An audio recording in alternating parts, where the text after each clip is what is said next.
A paz do Senhor, meus irmãos, para nós é uma bênção estarmos novamente com vocês para compartilharmos desta feita o conteúdo, esta pré-aula da lição de número 3. Aqui nos estúdios do CETADB, estamos acompanhados do nosso companheiro de sempre, o Jonatas Emanuel, o filho do pastor Adriano e da irmã Denise. Que bênção! Também o pastor Adolvilson Alves de Andrade. Juntos, eu e o pastor Adolvilson somos auxiliares aqui na Igreja Evangélica Assembleia de Deus, igreja que é presidida em Apucarana pelo pastor Daniel Salles Acioli. Queremos já deixar aqui a oportunidade para que o pastor Adolvilson possa também dar a sua saudação. Pai do Senhor. Pastor Hércules. Tudo certinho? Graças a Deus, está tudo bem. Maravilha. Jonathan também. Pai do Senhor, a paz do Senhor aos nossos queridos irmãos e irmãs que estão aí nos acompanhando, vão nos acompanhar ao longo desta semana. Deus abençoe grandemente a vida de cada um dos queridos irmãos. Muito bem, esta aula presencialmente será ministrada no dia 16 de julho deste ano, ano abençoado de 2023, Um tempo que o Senhor fez para nele podermos nos alegrar no Senhor e servirmos a Ele na totalidade desta alegria, sendo satisfeitos em entender que o Senhor é bom e Ele tem estado ao nosso lado. O perigo do ensino progressista é o tema desta lição de número 3. Como nós dissemos na aula passada, as lições aqui desta revista que está em curso, a Igreja de Cristo e o Império do Mal, elas vão, aproveitando que o tema aqui é o perigo do ensino progressista, os ensinos vão avançando nessa temática que é nessa linha progressista, aquilo que o inimigo das nossas almas tem levantado contra nós, contra a nossa família, contra a Igreja de Cristo, E é de estarmos alarmados, porque alguns comentários que já temos feito nas primeiras lições aqui, inclusive alguns irmãos crentes, pelo menos, pessoas que a gente julga que sejam crentes, não gostaram dos comentários que fizemos aqui. Mas é assim mesmo, Tem aqueles que gostam, tem os que não gostam, e a gente está aqui para comentar aquilo que a lição está propondo e defender aquilo que é o que foi ensinado, inclusive, na primeira lição, a ortodoxia bíblica, o crer correto. Esse é o negócio. Estamos ensinando quem quer aprender, quem deseja aprender, e quem entende que o que estamos omitindo aqui acrescenta. Vamos assimilar aquilo que é bom, vamos colocar em prática nas nossas vidas, em nossa casa e em nossa igreja. O textual dessa lição está na segunda epístola que Paulo escreveu a Timóteo, capítulo 3 e o versículo 1. E diz assim o texto áureo: sabe, porém, isto, que nos últimos dias sobrevirão tempos trabalhosos, tempos difíceis. E eu acho que nós já estamos vivendo esse tempo. Já estamos. Com certeza, vamos ficar atentos. A verdade prática desta lição diz: os ensinos progressistas buscam desconstruir a fé cristã por dentro e afastar as pessoas do verdadeiro cristianismo bíblico, tornando-as meras militantes de causas sociais. Porque há um grupo de pessoas que acham que se tão somente a igreja se preocupar com assistencialismo social, já estará cumprindo, o ID de Cristo, enganando, porque isso é um ledo engano, mas é exatamente o que nós vamos estudar aqui. O ensino progressista, ele tem essa tônica, mas nós não estamos de acordo com o ensino progressista e por isso nós vamos destrinchar esse tema nesta aula de hoje. Acompanhe aí através da sua revista, através da sua Bíblia, se você ainda não tem a revista, mas fique aqui a nossa palavra, adquira esta lição, Olha só, adquira esta lição, porque nós temos aqui estudos que são importantes para o momento que nós estamos vivendo e que certamente serão importantes para a sua vida, de forma que você pode usar o conteúdo desta revista para dar estudos na sua igreja, além da escola dominical, para dar um incremento, para potencializar a sua argumentação sobre alguns temas que estão aqui e certamente vai ser de auxílio. Então, adquira, ainda que nós já vamos agora para a terceira lição, mas são 3 meses que nós estaremos estudando essa temática e esse tema é muito bom. Acompanhe lá então com o pastor Adolvilson, segunda epístola de Paulo a Timóteo, capítulo 3 e os versos de 1 a 9. Muito bem, o versículo 1 diz assim: saiba que nos últimos dias haverá tempos difíceis, porque as pessoas só amarão a si mesmas e ao dinheiro, serão arrogantes e orgulhosas, zombarão de Deus, desobedecerão os seus pais e serão ingratas e profanas. Não terão afeição nem perdoarão, caluniarão outros e não terão autocontrole. Serão cruéis e odiarão o que é bom. Trairão os amigos, serão imprudentes e cheias de si, e amarão os prazeres em vez de amar a Deus. Serão religiosos apenas na aparência, mas rejeitarão o poder capaz de lhes dar a verdadeira devoção. Fique longe de gente assim. Entre tais pessoas há aqueles que se infiltram na casa alheia e conquistam a confiança de mulheres vulneráveis, carregadas de pecados e controladas por todo tipo de desejo. Mulheres que estão sempre em busca de novos ensinos, mas jamais conseguem entender a verdade. Esses mestres se opõem à verdade como Janes e Jambres se opuseram a Moisés. Têm a mente depravada e a sua fé não é autêntica. Contudo, não irão muito longe. Um dia alguém verá como são insensatos, como aconteceu com Janes e Jambres. Muito bem, meus irmãos. Se você puder observar, o texto que está no slide é o texto da Nova Bíblia Viva em português. Não é o texto da Almeida Revista e Corrigida, que sempre é a versão que nós reproduzimos nos slides. Mas, propositadamente, nós colocamos aí o texto da Nova Bíblia Viva em português, porque algumas palavras mais difíceis de serem entendidas nesta versão, ela tem uma clareza maior aí para a compreensão de todos. Os objetivos desta lição, que está dividida em 3 tópicos, são os seguintes. No primeiro deles, que fala sobre a descaracterização do cristianismo, o objetivo é elencar os elementos que descaracterizam o cristianismo bíblico. No segundo tópico desta lição, que fala sobre refutando o ensino progressista, nós vamos explicar aqui as principais teorias progressistas. Deixa eu só corrigir o tópico 2, eu pulei uma página, fala sobre as teorias progressistas. Então nós vamos explicar essas principais teorias progressivas. O terceiro ponto, aí sim, é refutando o ensino progressista. Então o objetivo é aplicar elementos que refutam este ensino progressista. Então queremos convidar aqui para que você prenda a sua atenção nesse desenvolver da aula, porque tem aqui assuntos que são muito interessantes e pertinentes ao momento que estamos vivendo. Com o pastor Adolvilson, a definição aqui da palavra-chave progressismo. Nós já vamos definir envolvendo já a nossa área, a área cristã. Veja bem, é importante que o professor grave isto, passe para os seus alunos. O termo progressista, não é, refere-se às teorias que se distanciam do cristianismo bíblico, em especial da deturpação das doutrinas e dos valores cristãos.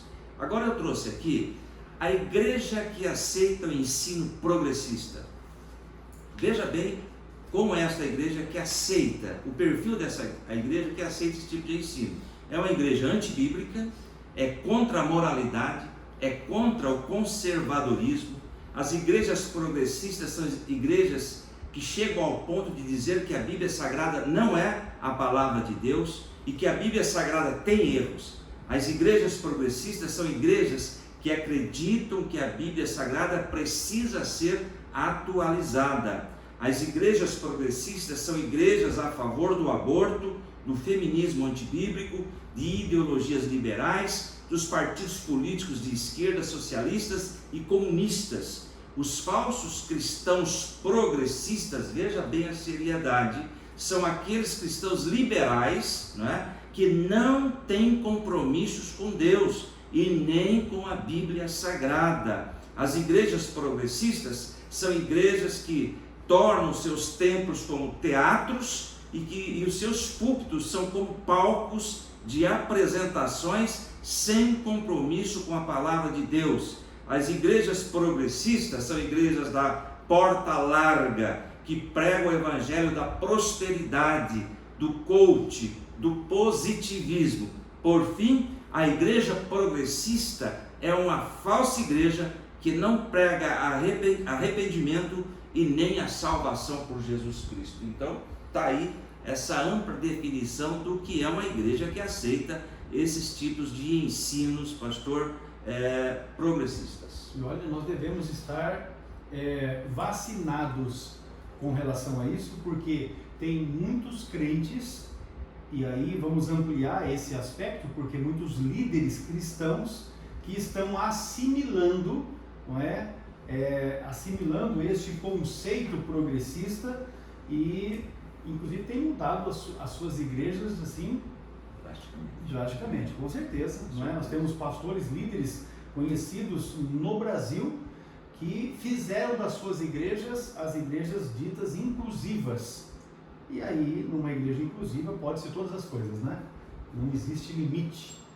E aí nós vamos trabalhar então o conteúdo da lição, porque os temas aqui são palpitantes. Vamos aqui para a introdução desta lição, lembrando que nós estamos estudando a lição de número 3, o perigo do ensino progressista. Então, é exatamente nesta lição de número 3 que nós veremos que os ensinos progressistas, eles enfraquecem a autoridade da Bíblia. Como o pastor Adolvilson já bem definiu na palavra o significado, né, de progressismo, as pessoas ficam tentando ali ressignificar a Bíblia, ou seja, dar um novo significado. A lição vai comentar, né, o pastor Douglas comenta a respeito de um teólogo alemão, Rudolf Bultmann, que para a sua época, ali pelos idos de 1880 para frente, quando a sua época de atuação, já entrando para os anos 1900, ele defendia uma ideia do monergismo e ele era um dos que, inclusive, apresentava a ideia de que os milagres que estão na Bíblia são mitos. E dentro dessa mitologização, ele desconstruiu algumas das verdades que estão na Bíblia. Então, observe que este mal não é de agora. Este mal já vem de tempos passados. Agora, simplesmente, tem se acentuado essa prática. As heresias daqueles que se identificam como progressistas, eles propagam a ideia de que a Escritura tem erro, a Bíblia tem erros. E aí, nós já demos uma introdução a respeito disso na lição primeira, a lição número 1, que se você não assistiu, acesse o nosso canal e assista a lição de número 1, onde nós já falamos também a respeito desse assunto. Há aqueles que estão aí nas mídias, né, sociais, levantando questões que eles acham que traz erros na Bíblia, e os erros que eles apontam, obviamente distorcendo a verdade bíblica e também errando feio no que diz respeito à exegese, à hermenêutica, né, à interpretação dos textos. Com isso eles criam essas ideias, essas falácias, e o triste é que muitos crentes estão assimilando isso como verdade. Então, entre estas tem essa questão, a Bíblia tem erros, mas também, não é, eles desconstroem a ideia de que Deus seja soberano. E aí, nesse sentido, eles falam que aquilo que é sobrenatural é um mito. São indiferentes à doutrina bíblica do pecado, que nós estudamos na lição de número 2, não é? A desconstrução que há em relação à martiologia, que é a doutrina do pecado. A lição, o tema diz assim, ó, a deturpação da doutrina bíblica do pecado, a lição 2, que você deve assistir também se ainda não viu. Ainda relativizam os valores morais e defendem a necessidade de, conforme o pastor Douglas colocou aqui na lição, aspas, né, ressignificar a fé cristã. Ou seja, dar um novo significado, dar uma amplitude maior. E aí nós temos aqueles irmãos que não concordam quando a gente veementemente combate esses ensinos heréticos. Os tais acham que a gente deve tão somente orar a Deus para que Deus faça uma mudança. Eu imagino que aquele monge chamado Martinho Lutero orava muito, mas as coisas aconteceram quando ele se pôs a trabalhar, oração, a fazer. Ação, né? Quando ele agiu. Tem que orar, mas tem que agir. Se a gente ficar na oração e não tomar uma posição, não assumir uma postura, as coisas irão de mal a pior. E nós, como crentes, nós somos convidados pelo Senhor Jesus para muita coisa, mas destacar aqui apenas dois que aplicam nesse sentido, para sermos sal da terra e luz do mundo. Se for sal e não salgar, para nada presta. E se a luz que há em nós não brilhar, então que luz é essa?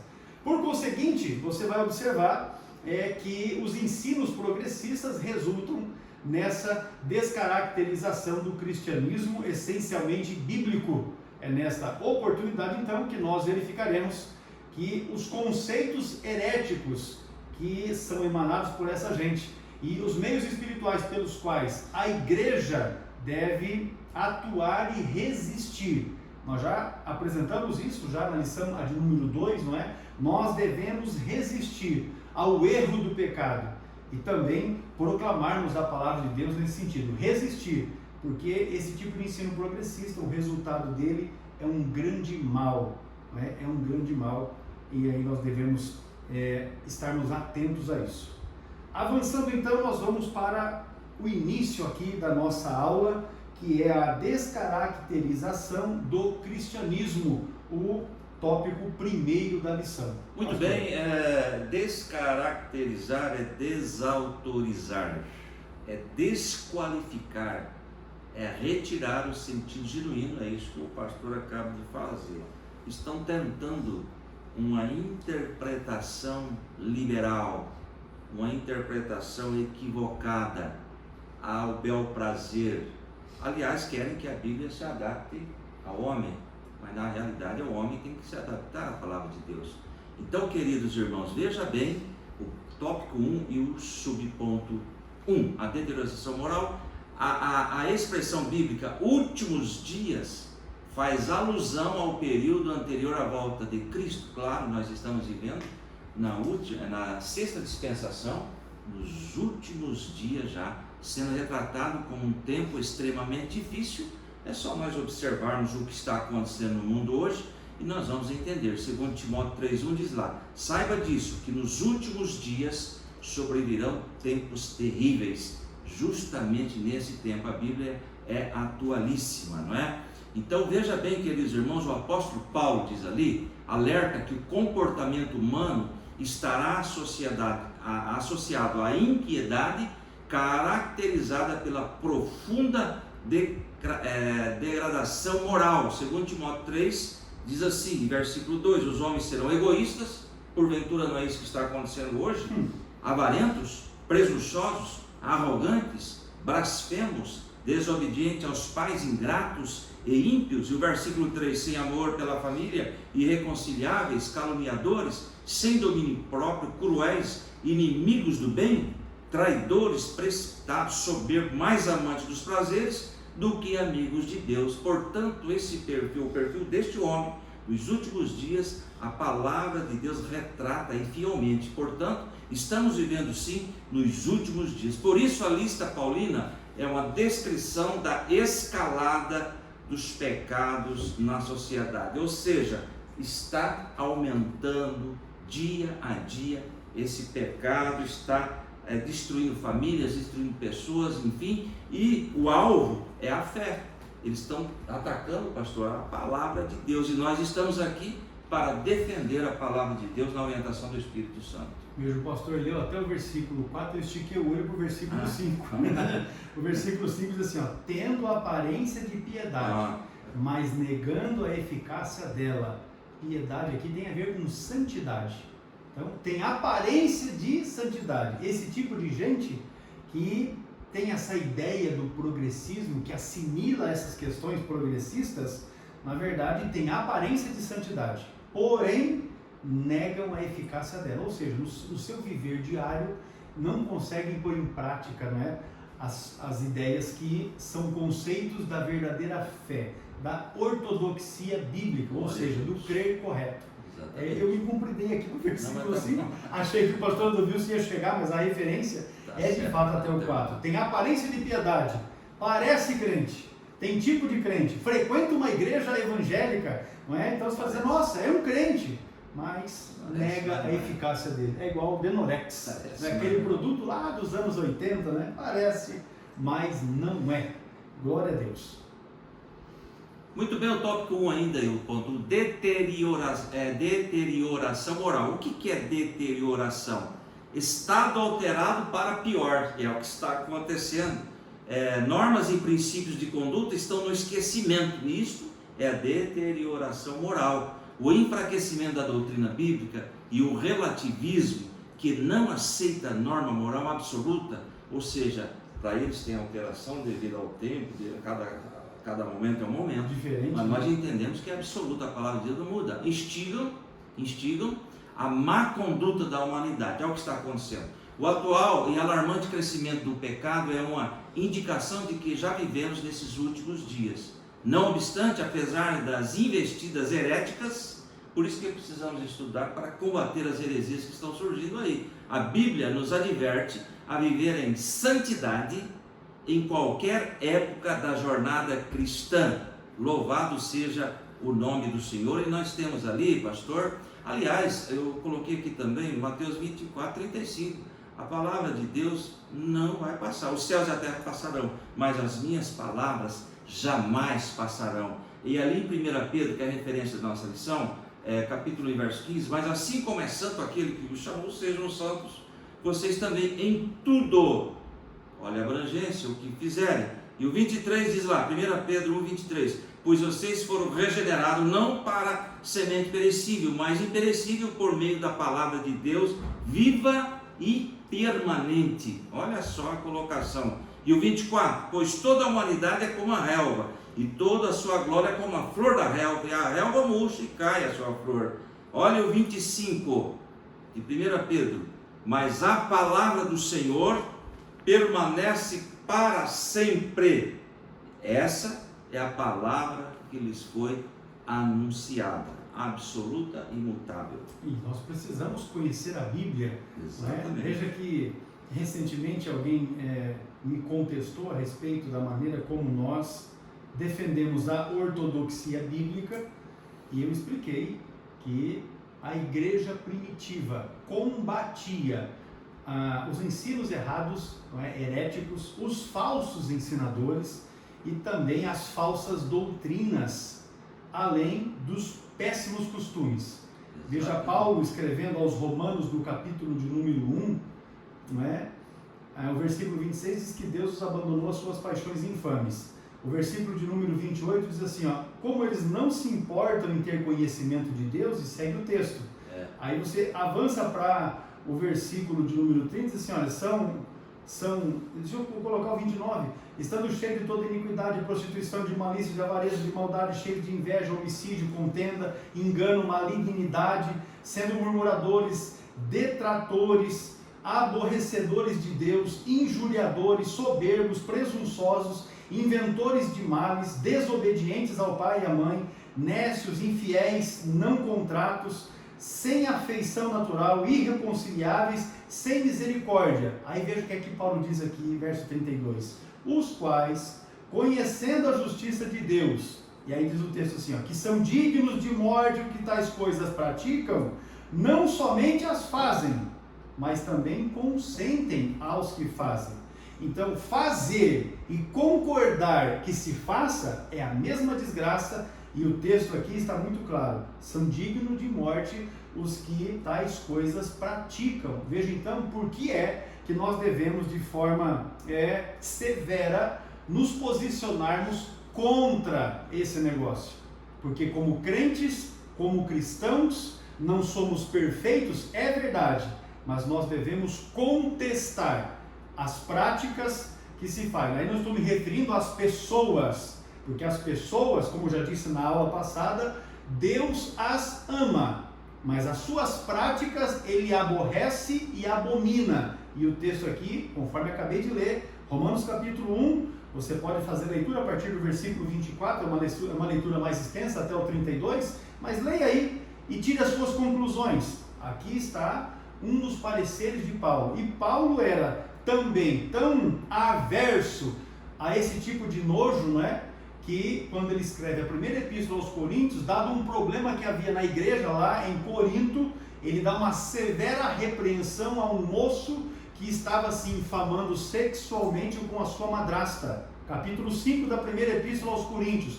combatendo o erro, combatendo o engano, combatendo a prostituição. Era assim que a igreja cristã primitiva se posicionava. Agora, quem quer fazer, quem vai consentir com os que fazem, não somos nós, graças a Deus. Nós não vamos concordar, porque a Bíblia não concorda. E o progressismo diz, não, a Bíblia está precisando ser ressignificada. A sociedade atual vive num outro patamar, é um outro nível. São pelo menos 2 anos ali, desde que o Novo Testamento começou a ser escrito, são praticamente 2 anos que estão ali de diferença. Muita cultura mudou, o povo mudou, a realidade hoje é outra. As realidades de fato mudaram, mas o pecado continua sendo pecado e Deus aborrece o pecado. E aqueles que gostam, né? Que gostam da prática. O Senhor não, a sua palavra diz que Ele não concorda com isso, Ele não aceita isso, é abominação para Ele. Então nós não podemos também concordar, porque os que fazem são desprezíveis diante de Deus e os que concordam também são. Muito bem, vamos lá para o tópico 1 e subponto 2, a erosão da ortodoxia. O ensino progressista representa um ataque ideológico à ortodoxia bíblica, né? Suas teses reduzem o texto bíblico a um mero registro de experiências religiosas, algo que aconteceu no passado. Deste modo, o fundamento da fé cristã é questionado, isto é, a autoridade bíblica, já falamos sobre isso, não é? É rejeitada e as suas verdades negligenciadas. E outro ponto, o conteúdo doutrinário cede espaço para a cultura, o entretenimento e ao resultado a qualquer custo. Então, movimentos religiosos, pastor, eles criam novidades. A igreja cheias, não é? Igrejas cheias está tendo, né, retorno financeiro. Tá bom demais. Então, está escrito assim, ó, resultado a qualquer custo. Está dando resultado? Então deixa para lá. Vamos continuar dessa maneira. É o tipo da igreja que... sem passar pelo crivo da palavra de Deus. É o tipo da igreja que ensina assim, venha do jeito que você está e fique do jeito que você quiser. Mas a Bíblia não ensina isso. A Bíblia ensina assim, venha do jeito que você está e aqui você será transformado pelo poder do Evangelho. Então, se você está numa igreja onde a palavra está sendo pregada e não há mudança de vida, alguma coisa está errada na igreja ou, né? Porque pode ser ou pode ser apenas ou, com a maneira como se prega, com o tipo de mensagem que se prega. Porque a mensagem hoje é assim, você está arrebentado, você está aí, né, por causa da sua opção, não é? A sua opção de vida, a sua opção sexual, a sua maneira como você assumiu a sua sexualidade, e aí você fica deprimido. Então vem aqui para a igreja tal. Eu não vou dizer para a minha igreja, porque na nossa igreja não tem esse negócio. A gente aceita as pessoas, mas nós cremos que o Senhor pode mudar a vida delas. Aí os camaradas falam, não, vem aqui para a igreja onde eu estou, porque aqui você vai ser bem acolhido, você vai ficar aí, vai ser joia, vai ser tranquilo. Por quê? Porque lá não será pregado que esse tipo de prática está errado, que é pecado. Pecado onde, pastor? Onde é que está o erro? O erro está naquilo que a Bíblia ensina. Porque os progressistas não, o erro está na Bíblia, não está nas pessoas. Mas nós estamos proclamando que é a verdade. A palavra de Deus, essa aqui, ó, ensina. O erro está nas pessoas, o erro está no homem que quer viver essa libertinagem, não é? E nós não temos condições de concordar, uma vez que a Bíblia, que é a palavra de Deus, né, ensina que não. Olha, a ortodoxia, tem uma definição a respeito disso, na lição de número 1, no tópico 3º, diz assim, ó, nesse aspecto, então, a ortodoxia cristã tem a Bíblia Sagrada como a suprema e inquestionável árbitra em matéria de fé e prática. Acabou-se. Ortodoxia bíblica é isso, e é exatamente o que nós estamos ensinando e proclamando aqui. Aí quem tem ouvidos para ouvir, ouça, e aqueles que não querem ouvir, paciência. Muito bem, só para encerrar ali, esse aqui já é a outra, né, pastor? Não é mesmo? Só para encerrar, exato, os cristãos tornam-se mais amigos dos deleites, né, do que amigos de Deus. É claro, Deus fica em segundo plano, o importante é viver a vida, está tudo certo, né? Isso, vamos lá para o tópico 1 e ainda o subponto 2, diz lá, a vida em igreja fica desprovida do poder do Espírito Santo dessa maneira, sendo incapaz de ser instrumento de transformação do caráter das pessoas. São igrejas frias, onde se percebe que não existe mais aquele mover do Santo Espírito de Deus, não é? Portanto, não podemos, olha só, encerrando esse ponto aqui, com esta palavra, Portanto, não podemos negociar, meus irmãos e irmãs que estão nos ouvindo, a verdade de que a Bíblia é a única revelação escrita de Deus, dada pelo Espírito Santo, capaz de constranger a consciência dos pecadores. Lá em 2 Timóteo 3, 16 e 17. Toda a Escritura é inspirada por Deus, é útil para o ensino, para a repreensão, para a correção e para a instrução na justiça. E o versículo 17, para que o homem de Deus seja apto e plenamente preparado para toda boa obra. Esta é a palavra de Deus. Ela é quem norteia as nossas vidas, os nossos pensamentos, as nossas ações, tudo pela santa palavra de Deus. Muito bem, houve no ano de 2022, sem mencionar denominação em nome de pastor, não é? Um pastor que, porque mudou a sua pregação, ele foi afastado da comunhão daquela convenção a que ele pertencia. E porque tomaram essa medida contra ele, ele passou, não é? Ele adotou essa agenda progressista e abriu a igreja, que agora passou a ser uma igreja inclusiva. Então você veja que pessoas que já estão se afastando da verdade bíblica, desta ortodoxia que nós estamos aqui reafirmando ela, acabam tomando, até porque os membros da sua igreja, que são de fato aqueles que querem uma pregação da verdade para a mudança de vida das pessoas, porque evangelho é isso, não é?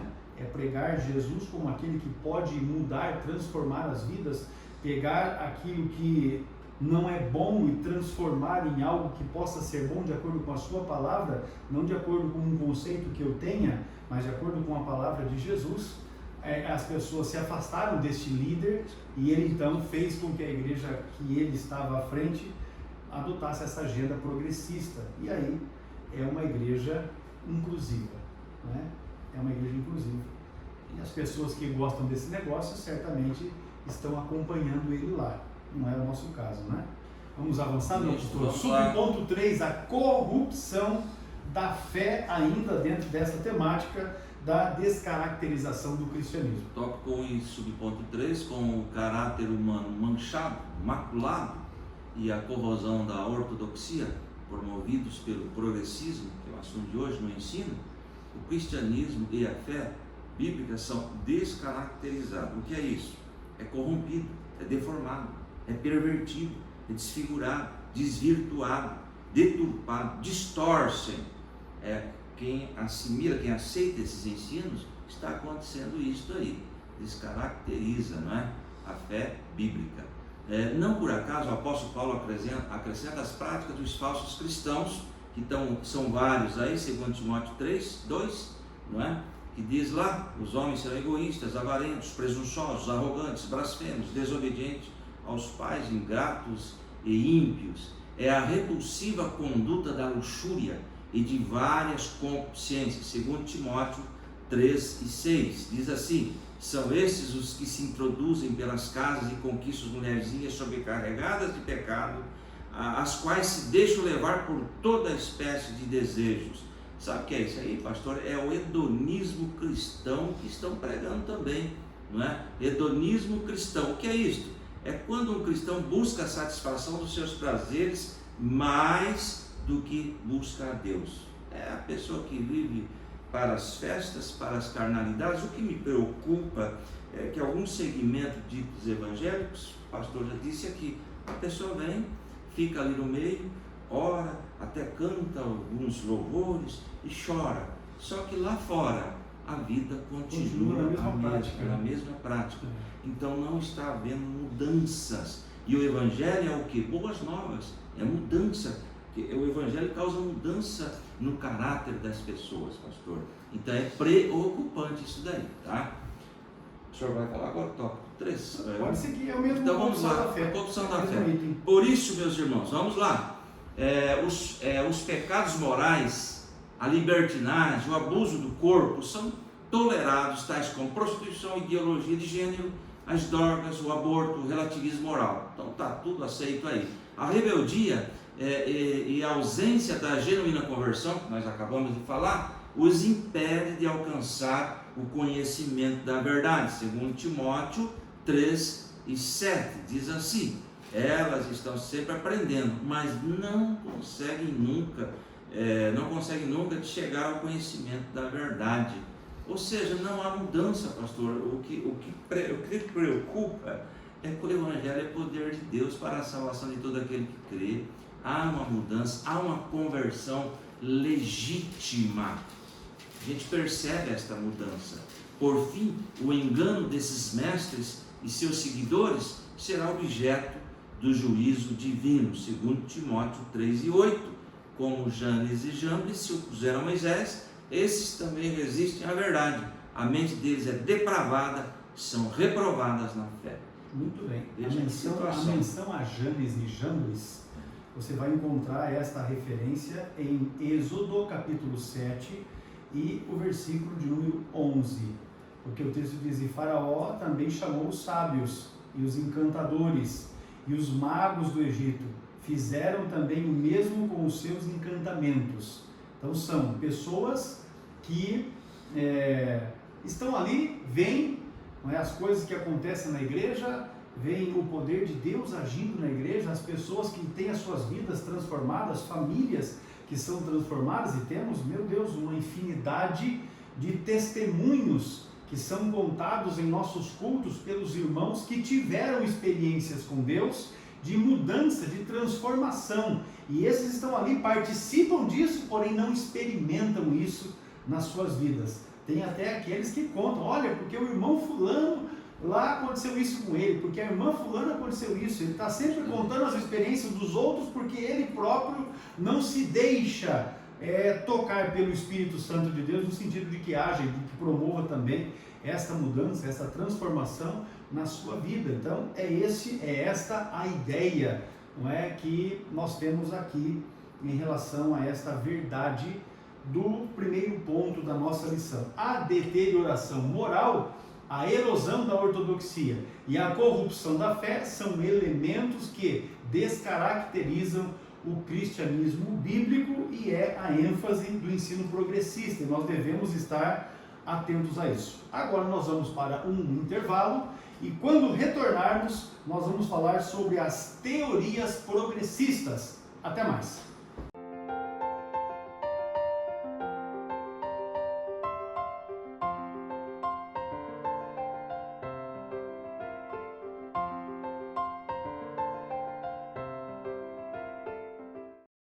O CETADB é o centro teológico mais próximo de você. O aprendizado é monitorado por obreiros através de material autodidático e você pode estudar por extensão com um custo acessível. No CETADB você tem os cursos de nível básico, médio e avançado. Informe-se no site www.cetadb.com.br ou no telefone 43 3426 0003. Seja um aluno do centro teológico que mais cresce no Brasil. CETADB é o ensino teológico além das fronteiras.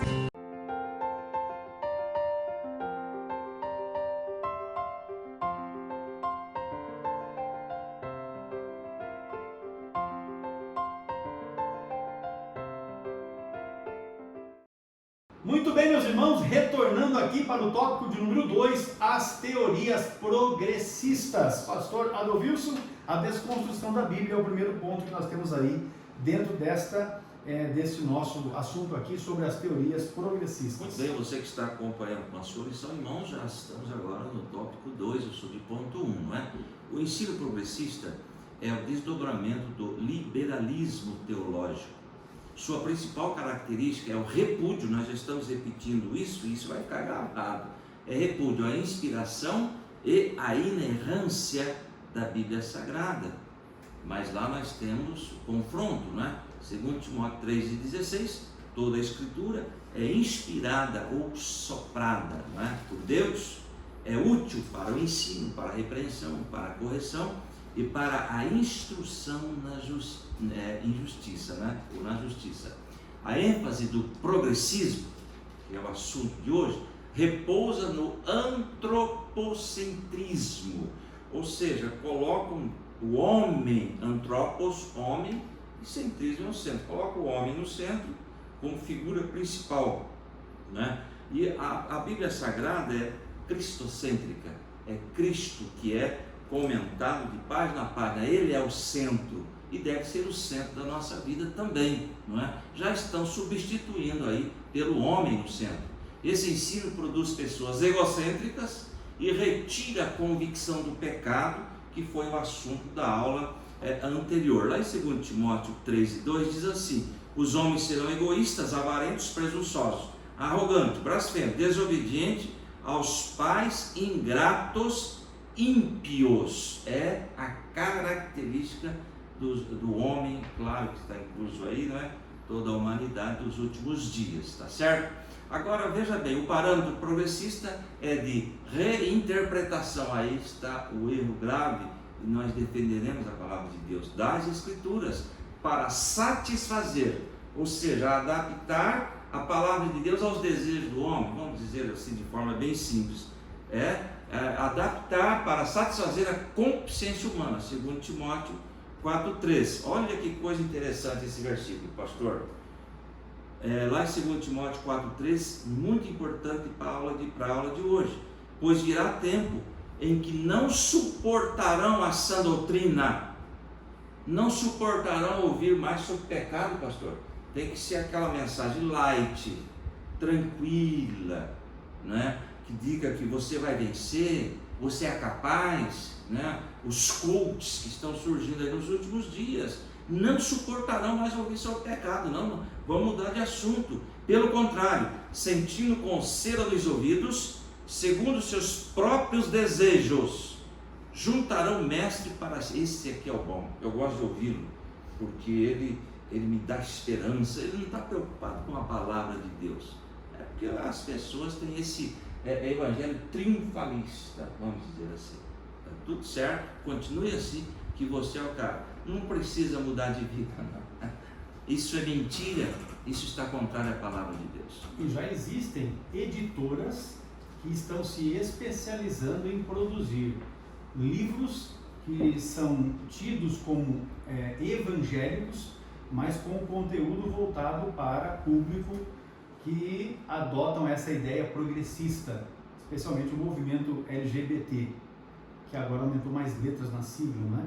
Então a gente deve observar, inclusive, bíblias, né, editadas por esse movimento, e que partes onde há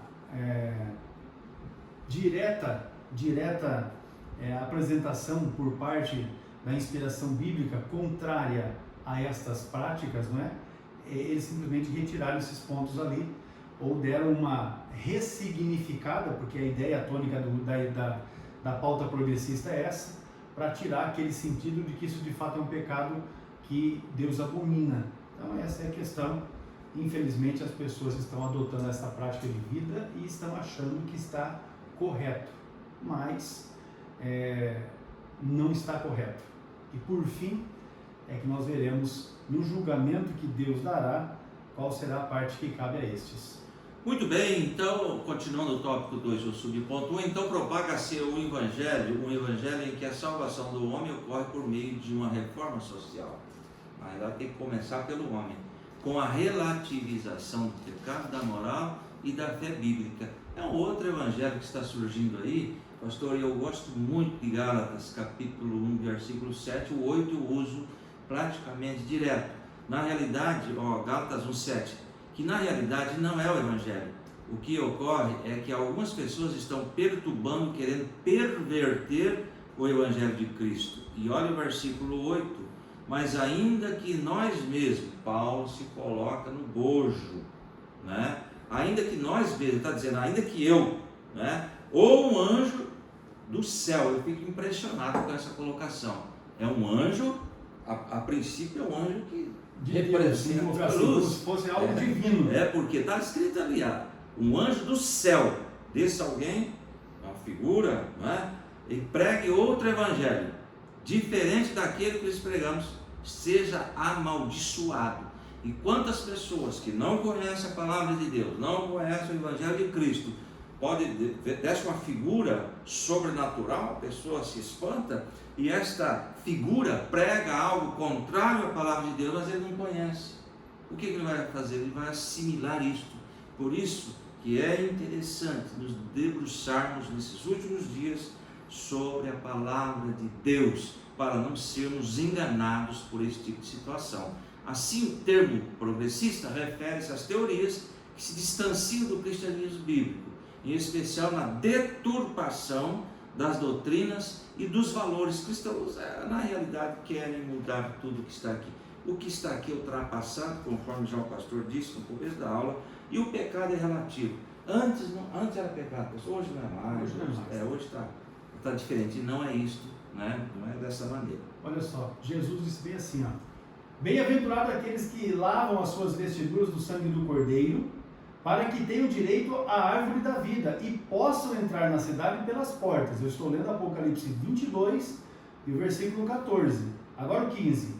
Ficarão de fora os cães, e os feiticeiros, e os que se prostituem, e os homicidas, e os idólatras, e qualquer que ama e comete a mentira. Eu estou lendo aqui a minha Bíblia, é a versão Almeida Revista e Corrigida, mas outras traduções, vamos ler aqui a NVI, diz assim, ó: fora ficam os cães, os que praticam a feitiçaria, os que cometem imoralidades sexuais, os assassinos, os idólatras e todos os que amam e praticam a mentira. Então veja aí a abrangência, não é, que há daqueles que ficarão de fora. E nós estamos falando aqui de uma agenda progressista, e aí você vai verificar que os que amam essa agenda progressista se enquadram aqui nesse grupo dos que ficarão de fora. Muito atento a isso, nós devemos permanecer vigiando e também em oração. Muito bem, o tópico 2 do subponto 2, o teísmo aberto. Olha que coisa interessante. Outra corrente da teologia liberal progressista é o ensino do teísmo aberto. Creio em Deus, mas vamos ver aqui essa questão de aberto. Qual a forma de crer? Exatamente. Né? Nessa teologia, Deus é limitado, não conhece o futuro em detalhes. Olha aí, queridos, que heresia, não é? Não exerce o controle absoluto sobre o universo e nem sobre a vida humana. Eu fiz uma colocação, pastor, sobre essa questão. Consiste numa prática teológica onde são retirados algumas das principais características de Deus. Ou seja, para esse grupo, para esse ensino, Deus não é onipresente, Ele não é onipotente, Ele não é onisciente e Ele não é soberano. Ou seja, desconstrói totalmente. Olha só que situação, né? Afirma que o conhecimento divino das coisas, pastor, que estão por acontecer, depende da ação livre dos homens. Rejeita-se o conceito da pré-ciência, ou seja, do conhecimento de Deus das coisas que vão acontecer, não é? Em que Deus sabe todas as coisas antecipadamente. Agora veja bem, nessa heresia, Deus foi surpreendido pelo pecado no Éden e forçado a reescrever, a redesenhar a história. Mas veja bem como Deus não foi pego de surpresa. Eu marquei aqui, pastor, um texto para combater isto. Apocalipse 13:8. Todos os habitantes da terra adorarão a besta, a saber, todos aqueles que não tiveram seus nomes escritos no livro da vida do Cordeiro, que foi morto desde a criação do mundo. Ou seja, esse projeto, esse plano de redenção é o eterno passado. Deus colocou no coração de criar todas as coisas. Deus não foi pego, Ele é soberano, Ele é onipresente, Ele é onisciente, Ele sabe todas as coisas e onipotente e soberano. Quando fala soberano, Ele está sobre todas as coisas. Glória, pois a Ele, né? Olha, ainda a respeito do teísmo aberto, a gente deve verificar que essa ênfase extremada nas decisões do homem sacrifica a soberania de Deus. Então, a autolimitação divina anula o que a Bíblia ensina sobre a queda e a corrupção do gênero humano, afetando assim a doutrina da providência divina e da presença do mal moral no mundo. Logo, o que a gente vai ter condições de observar, embora os seus postulantes não reconheçam publicamente, a conclusão ela tem uma certa lógica. Se Deus não é soberano, então não faz sentido orar a Ele. É exatamente isso que eles que praticam o teísmo aberto, não é? Defendem. Não tem por que orar a Deus, porque segundo a ideia que eles têm, não é? Deus, na verdade, não é soberano. O pastor já mencionou o fato de não ser, eles não reconhecem Deus como onipresente, onipotente, onisciente, enfim. Olha aqui, pastor. Fica tudo ao acaso, Deus não tem controle sobre si, mas na verdade nós sabemos que Deus jamais perdeu o controle de nada, né? Em nenhum momento ele perdeu o controle, e eu poderia citar aqui rapidamente, assim de memória, o exemplo de Jó. Jó foi alguém que demonstra que Deus em momento algum perdeu o controle da história, inclusive da vida dele. Interessante que para toda uma heresia que surge tem uma resposta aqui. Quer ver? Deus é soberano, Jesus é soberano, Jesus é Deus. No Mateus 28:18, então Jesus aproximou-se deles e disse: foi-me dado toda a autoridade no céu e na terra. Outra tradução diz poder. Essa toda a autoridade, eu marquei aqui, que foi dada no céu e na terra, essas palavras de Jesus revelam a sua soberania absoluta sobre todas as coisas, tanto no céu quanto na terra. Ou seja, o mundo material e espiritual estão sob a soberania de Jesus. Está aí, para toda heresia que surge, irmão, tem uma resposta bíblica. Uma refutação da palavra de Deus. Tem uma resposta bíblica.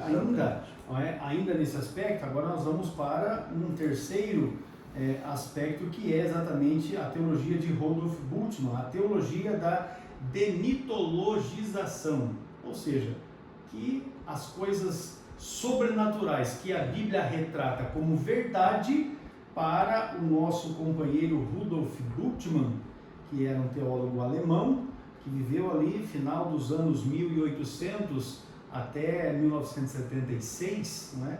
Ele tem ideia de que isso na verdade era um mito. Então, em 1958, Rudolf Bultmann propôs um programa de demitologização do texto bíblico. O mito, para definir, não é, o que é o mito, é uma história de caráter religioso que não tem fundamento na realidade, ou seja, que não é uma verdade, que não é algo que de fato aconteceu e que se destina apenas a transmitir um conceito de fé. Para este teólogo alemão, já afirmando aqui, nós não concordamos com essa ideia dele, ainda que ele tenha sido um teólogo da sua época de expressão, nós não concordamos com essa ideia dele. Havia mitos na Bíblia e era preciso separá-los da verdade.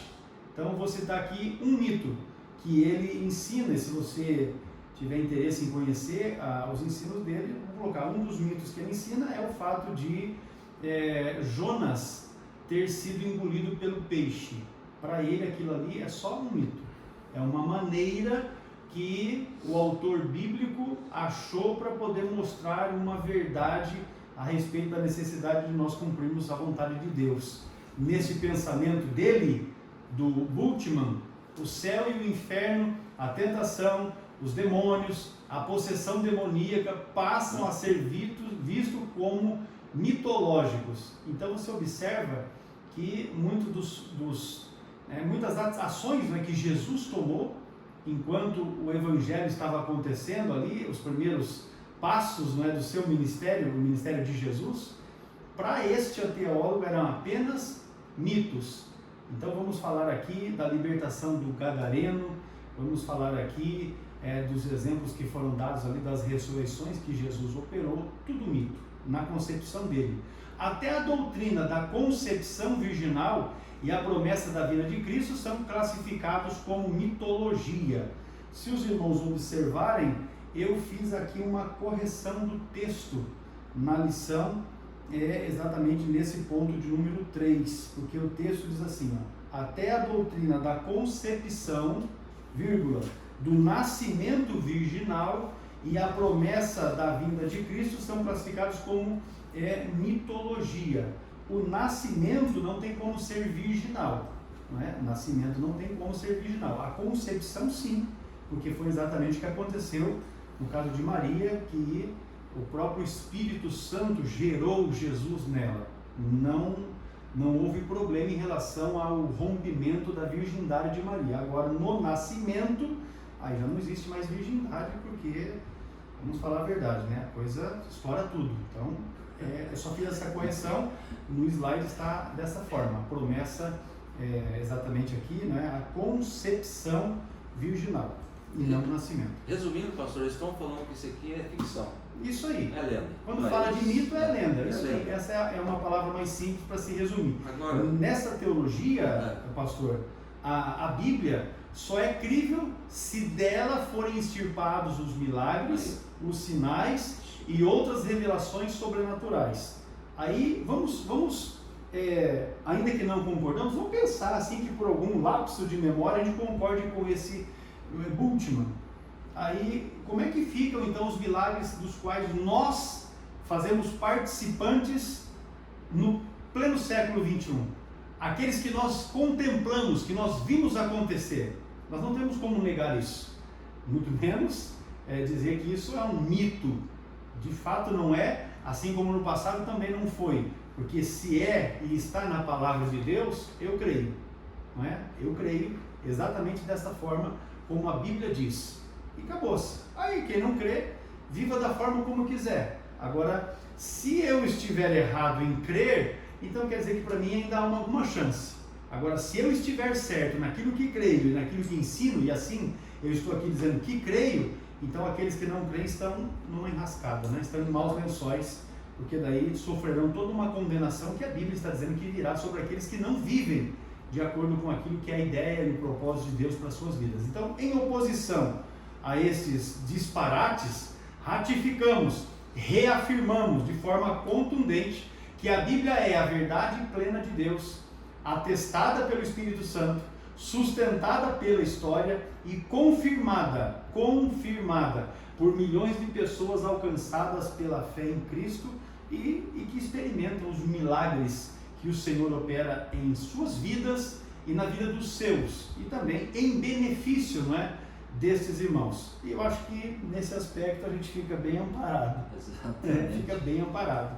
Agora quem não quer, aí... Exatamente. Pastor, o senhor falou foi Jonas, o grande peixe. Se tivesse escrito na Bíblia que Jonas engoliu o grande peixe, está tudo certo.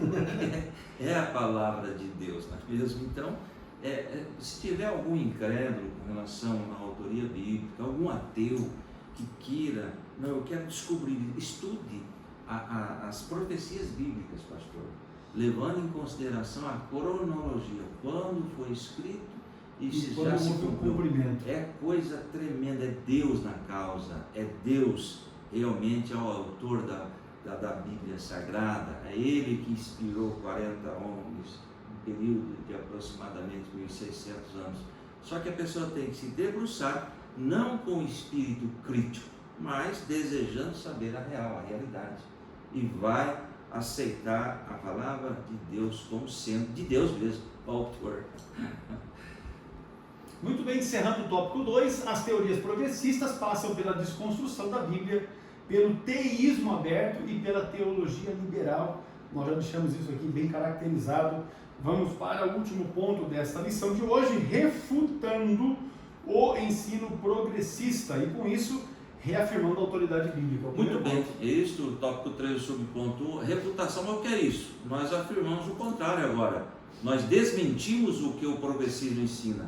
Nós negamos, nós não aceitamos, não aprovamos, rejeitamos estas falácias. Isso é refutar. Ao ensino progressista é indispensável reafirmar a doutrina da inspiração divina, verbal, plenária, inerrante, palavra de Deus, tá? Validar o princípio de sola escritura, ou só a escritura, não é instituído na reforma por Martim Lutero, que estabelece a Bíblia como a única, não precisamos de outro, tá? Eu escrevi aqui, pastor, para que o homem, o que quer dizer a Bíblia única, regra de fé e prática? Está escrito ali, ó, significa que tudo que eu creio, tudo que eu vou fazer ou dizer, se baseia naquilo que a Bíblia ensina. Significa que nenhuma outra autoridade além da Bíblia pode servir de base para a minha fé e para a minha vida cristã. Por isso que nós dizemos, é a única regra infalível, é a autoridade final de fé e prática. E nessa direção Lutero advertia sobre a necessidade de diferenciar, de distinguir entre o que foi entregue por Deus nos textos sagrados e o que foi inventado pelos homens nessa teologia liberal que está surgindo aí tá? Teologia liberal está deturpando o que realmente a Bíblia diz, pelos homens do contexto da pesada tradição romana na Idade Média. A distinção, aquilo que Deus revelou para nós e que está na Bíblia, e aquilo que foi inventado pela Igreja Católica Apostólica Romana, nos idos ali, especialmente no tempo da Idade Média, que impôs, não é? Ao povo da época, e quem era contrário sofria severas sanções, inclusive com a morte. Então, vamos nos atentar nisso, porque Armínio, que é de quem descende a nossa teologia assembleiana, ele por sua vez alertava que a perfeição das Escrituras ela é solapada, ou seja, ela é cortada, ela é reduzida, não é? Quando a sua verdade é negada ou reinterpretada. A Bíblia é a verdade. O texto, né, deixa muito claro aqui, já no que o pastor mencionou, a Bíblia é a nossa única regra infalível de autoridade final de fé e prática. E acabou-se. Se for cortado alguma coisa, solapado alguma coisa, tirado alguma coisa, então nós já devemos entender, segundo a ideia não só dos reformadores, mas também de Armínio, dos teólogos contemporâneos, né, dessa nossa época, nós devemos negar, renunciar, não aceitar. É o que está em Apocalipse 22:18, pastor. Está assim, ó. Apocalipse 22:18. Declara a todos que ouvem as palavras da profecia deste livro. Se alguém lhe acrescentar algo, Deus lhe acrescentará as pragas descritas neste livro. E o versículo 19. Se alguém tirar alguma palavra deste livro de profecia, Deus tirará dele a sua parte na árvore da vida e na cidade santa, que são descritas neste livro. Tem gente inserindo, retirando, e não estão lendo qual é a consequência que vai dar isso. E vai chegar, essa consequência ela chega, essa é uma fatura que chega, né?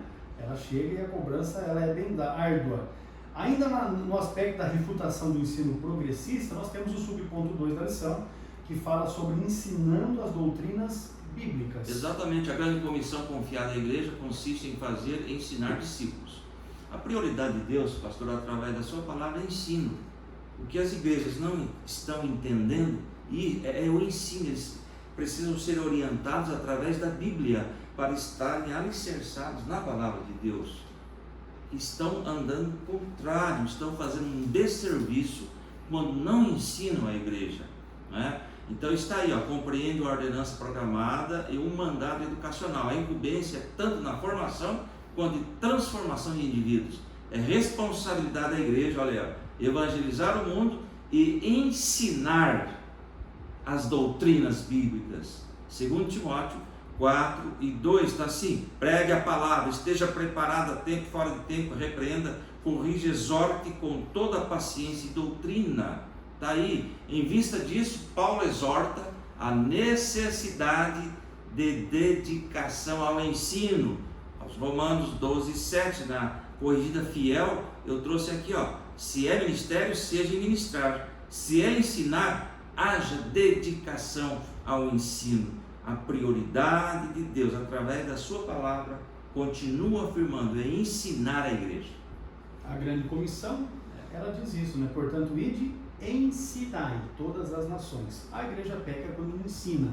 A atividade, ela é essencial para instruir, expor e corrigir o erro.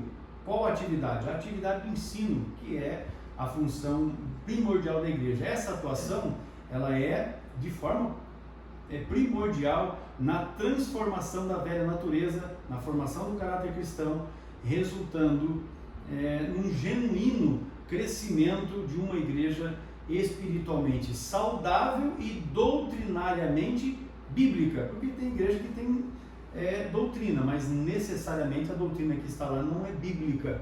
Doutrina aqui tem a ver com ensino, doutrinariamente é ensino, não misture as estações, não é? Doutrina é ensino, e aí às vezes tem ensino lá, mas não é bíblico. Hoje estão lançando mão, não é, das ideias que são emanadas pelos coaching, no sentido de usar técnicas para poder mexer com o emocional do povo e tal, e aí o povo acha que aquilo é de Deus. O que é de Deus é a pregação da sua palavra, o ensino da sua palavra, e este sim produz resultado nas vidas. É interessante, um aluno meu chegou essa semana e disse assim: pastor, uma pessoa de outra igreja veio comentar comigo que se eu não orar no monte eu vou para o inferno. Então você veja bem a situação Já está em desacordo com a Bíblia, porque Jesus ensinou os discípulos a entrar na sua casa, no seu quarto, fechar a porta e orar, porque Deus vem secreto. Falou, e ele pensou: rapaz, mas não é isso que diz a Bíblia. Mas para essas pessoas que não estudam, tem que orar no monte. Ponto 3 e o subponto 3, aí é 3 e 3, também nós temos aqui a ênfase na santificação. Enfatizando a santificação é uma das maneiras de refutarmos o ensino progressista.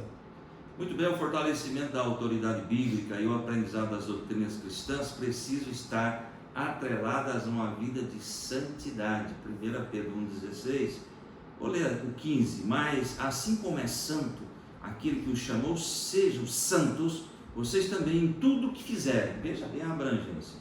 E o 16, pois está escrito: sejam santos, porque eu sou santo. Santo aí, irmãos, é separado desse mundão aí, cheio de concupiscências e enfim, estão vivendo aí um hedonismo terrível, tá certo? O verbo santificar vem do grego agiazo, né? Isso mesmo? Isso Que mesmo. significa separar, purificar, consagrar. Não é santo aí de ficar, não é? Em tempo assim, tanto não é esse contemplativo. sentido, tanto não é esse sentido que quem escreveu a respeito disso foi Pedro. Quem foi Pedro? Aquele que lá atrás havia negado Jesus. Ele está escrevendo a respeito disso. Por quê? Porque ele tinha na sua vida uma marca, não é, a respeito de que o camarada pode errar, mas ele deve então buscar exatamente isso: separar-se do mundo, se purificar dos seus erros, dos seus pecados e consagrar a sua vida para Deus. É este o sentido mais profundo desta palavra de santificação. Certo?